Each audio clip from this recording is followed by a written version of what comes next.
विभिन्न एजेंसियों द्वारा आयोजित परीक्षाओं की अखंडता को बनाए रखने के लिए सरकार ने कदाचार को रोकने और मूल्यांकन में निष्पक्षता सुनिश्चित करने के उद्देश्य से एक व्यापक कानून पेश किया है।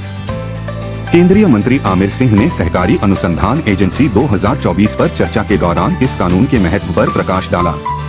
कदाचार पर नकेल, दंड और प्रावधान। प्रस्तावित कानून के तहत परीक्षा में कदाचार का दोषी पाए जाने वाले व्यक्तियों को कठोर दंड का प्रावधान है। प्रश्न पत्रों की जालसाजी, परीक्षा के दौरान अनधिकृत सहायता और कंप्यूटर संसाधनों में हेरफेर जैसे अपराधों के गंभीर परिणाम होंगे।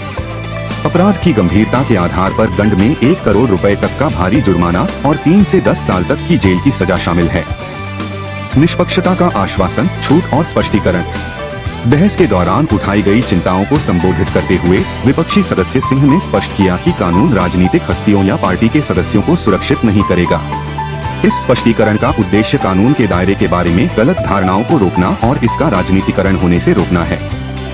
इस आश्वासन के साथ सदन ने सर्वसम्मति से विधेयक को ध्वनि मत से पारित कर दिया, जिससे इस पहल के लिए द्विदलीय समर्थन का संकेत मिला। शिक्षा के प्रति सरकार की प्रतिबद्धता, भर्ती विस्तार। विशेष रूप से तमिलनाडु में भर्ती के अवसरों के विस्तार के लिए सरकार की प्रतिबद्धता पर प्रकाश डालते हुए केंद्रीय मंत्री आमिर सिंह ने पिछले प्रशासन से महत्वपूर्ण प्रस्थान पर जोर दिया। इस पहल का उद्देश्य भर्ती प्रक्रिया में समान अवसर सुनिश्चित करते हुए विभिन्न आयोगों और एजेंसियों में उम्मीदवारों को समान अवसर प्रदान करना है।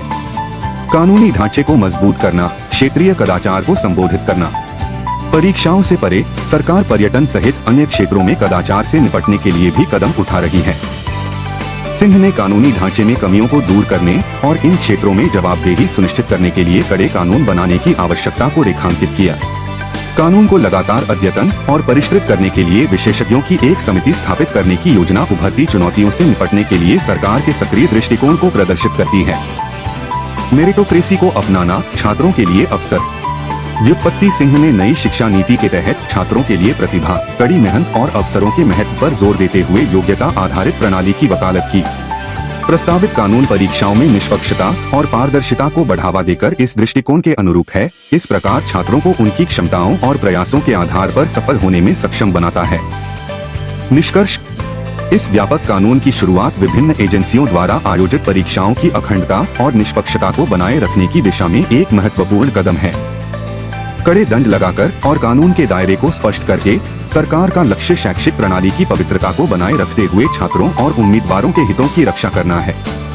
द्विदलीय समर्थन और क्षेत्रीय कदाचार को दूर करने की प्रतिबद्धता के साथ सरकार परीक्षाओं में जवाबदेही और पारदर्शिता के एक नए युग की शुरुआत करने के लिए तैयार है।